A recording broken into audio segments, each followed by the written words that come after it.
আয় দাঁড়াও, তোমার মা খুঁজতেছে, কই গেছিলাম? এদিক দিয়ে ঘুরতেছিলাম। কেদিতে ঘুরতেছে কে? মা তো কান্না করতেছে, খুঁজতেছে। কান্না করারই উচিত। কেন আমার কি হয়েছে? বিয়ের বয়সটা কি পার হয়ে গেল?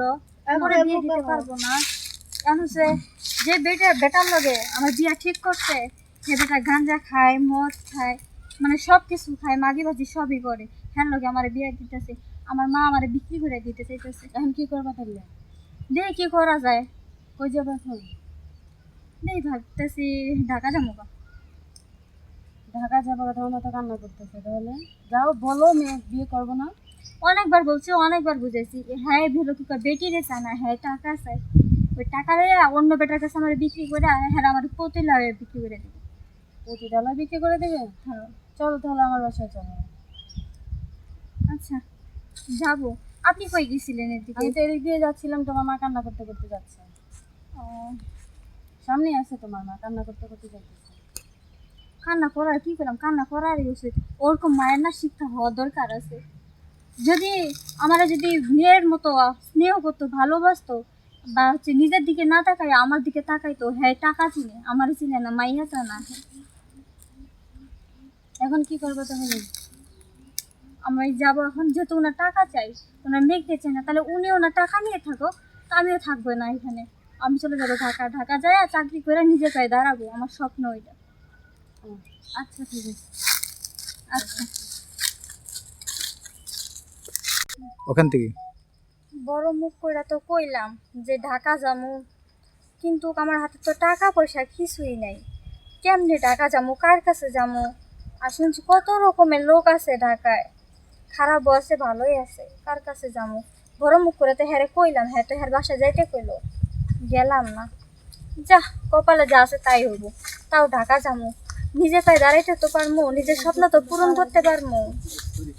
এটাই আমি চাই। দেখবো আমার আশা পূরণ করিনি, করে আমার মায়ের দেখা দিব, দেখো তোমার বেটি যেটা মুখ দিয়ে বের করছে সেটাই করছে, কোন সময় আর ভুল কাজ করে নাই। আচ্ছা দেখি আগে সামনে। বড় মুখ করে তো কইলাম, যা, সবকিছু ছাড়া দিলাম, এখন কপালে যা আছে তাই হবো। যাই সামনে যাই। এই আপা আপা দাঁড়ান দাঁড়ান দাঁড়ান, আপনারা অনেকক্ষণ যাবত দেখতেছে এখানে দাঁড়াইছেন, কি উদ্দেশ্যে বাপা বলেন তো? শুনেন ভাই, আমার কি বয়স, মানে বিয়ের বয়স কি অত কি বাইরে গেছে? আমার ওখানে বিয়ে দিতে হইব। আমার স্বপ্ন আছে, লেখাপড়া যেহেতু করছি, আমার চাকরি করার খুব আশা। আমি ভাবছি চাকরি করে, আমার তো মা আছে, বাপটা কেউ নাই, ভাই বোন কেউ নাই, তা আমার মারে আমি চালামো সংসারে।